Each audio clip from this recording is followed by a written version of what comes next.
अच्छा भाई, अब ये आपके पास क्वेश्चन है, analyse the advantages to a financial service, यानी कि इसको हम एज एन एप्लीकेशन यूज़ कर सकते हैं of improving work life balance. यानी कि सबसे पहले पैराग्राफ में आप डेफिनेशन लिख देंगे वर्क लाइफ बैलेंस की, जो भी एक्सप्लेनेशन है आप उसको लिख देंगे। ठीक है भाई। अब हम स्टार्ट करेंगे पैराग्राफ 2 में। तो नॉलेज में सबसे पहली बात है आ जाएगा कि जब वर्क लाइफ बैलेंस होता है तो एम्प्लॉयज़ का ये मोटिवेशन लेवल इम्प्रूव हो जाता है। ठीक है ना, ये हो गई नॉलेज। अब इसके आगे जो भी चलेगा वो एनालिसिस होगा, डेवलप एनालिसिस होगा, एप्लीकेशन होगा। ठीक है भाई। तो जब आप मोटिवेशन लेवल क्यों बढ़ेगा, क्योंकि वर्क लाइफ बैलेंस में क्या होता है कि एम्प्लॉयज़ जो है वो ओवर वर्क फील नहीं करता।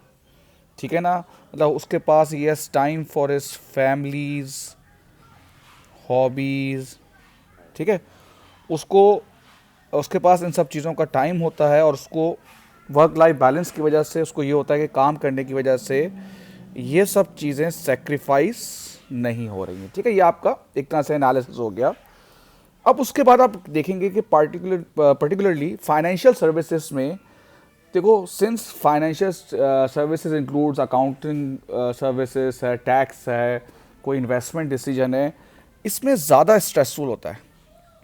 इसमें जो है एम्प्लॉय ज़्यादा स्ट्रेसफुल होता है। ठीक है ना, तो वर्क लाइफ बैलेंस इसलिए ज़रूरी है कि जब वो अदर एक्टिविटीज़ के लिए टाइम निकालता है तो उसका जो है वो स्ट्रेस लेवल भी कम हो जाता है और काम की क्वालिटी भी जो है वो अच्छी हो जाती है। ठीक है ना, ये भी आप लिखेंगे। इसके बाद आप मज़ीद इसी पॉइंट में लिखेंगे कि जब एम्प्लॉय मोटिवेटेड होगा तो जाहिर सी बात है एब्सेंटिज्म भी कम होंगी। ठीक है, और लेबर टर्नओवर भी कम होगा।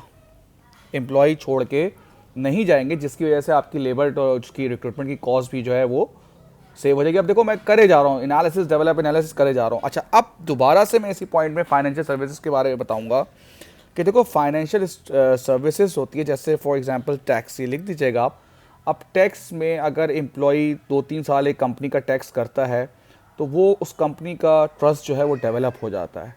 ठीक है ना, तो जब एम्प्लॉय छोड़ के नहीं जाएगा तो क्लाइंट का अपने एम्प्लॉय के साथ एक अच्छा रिलेशन हो जाएगा, इसी वजह से। क्योंकि अब वो बंदा छोड़ के आता है, कोई नया आता है, तो टैक्स के मामला ऐसे होते हैं कि हर बंदा ट्रस्ट नहीं कर पाता।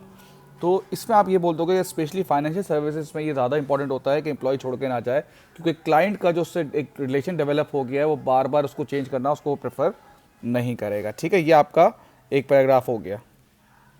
अच्छा, अब आप दूसरा पॉइंट इसमें बताएंगे कि देखें, since it's a financial services तो सबसे हाईली स्किल्ड एजुकेटेड लोग यहाँ पर आपको चाहिए होंगे। पहले तो आप ये बता देंगे, ऐसा ही है सीए वगैरह, हाईली स्किल्ड हाईली एजुकेटेड बंदे आपको यहाँ पे रखने पड़ेंगे।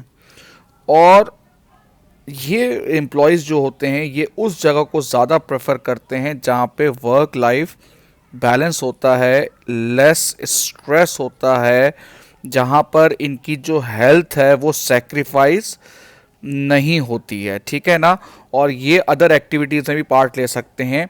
तो अब ये पूरा जो पॉइंट मैं बना रहा हूँ किस बेसिस पे बना रहे हैं कि आप अच्छे एम्प्लॉयज़ को रिक्रूट कर सकते हैं, रिक्रूटमेंट हो सकती है, इसका फ़ायदा ये है। तो अगर एक ही जगह आपकी फाइनेंशियल सर्विस में सारे अच्छे एम्प्लॉयज़ रखे रहेंगे तो जाहिर सी बात है वो अच्छी सर्विसेज, फाइनेंशियल सर्विसेज प्रोवाइड करेंगे। तो ये आपकी एक तरह से यूएसपी भी बन सकती है कि यहाँ पर आपका जो लेबर फोर्स है, जो एम्प्लॉयज़ हैं, जो ह्यूमन रिसोर्स है, वो बहुत ज़्यादा इफेक्टिव है, बहुत ज़्यादा एफिशिएंट है, बहुत ज़्यादा टैलेंटेड है। मतलब आपके पास ज़्यादातर वो लोग हैं जिनकी अच्छे जो है वो क्रेडेंशियल्स हैं। तो इसी बात को आप एलैबोरेट कर सकते हैं, जब सर्विस प्रोवाइड करेंगे अच्छे क्लाइंट को, अच्छे लोग होंगे तो अच्छी सर्विस प्रोवाइड करेंगे, क्लाइंट हैप्पी होगा और आपकी सेल्स और ये सब चीज़ें बढ़ जाएंगी और आपकी ब्रांड लॉयल्टी भी जो है वो अचीव हो जाएगी।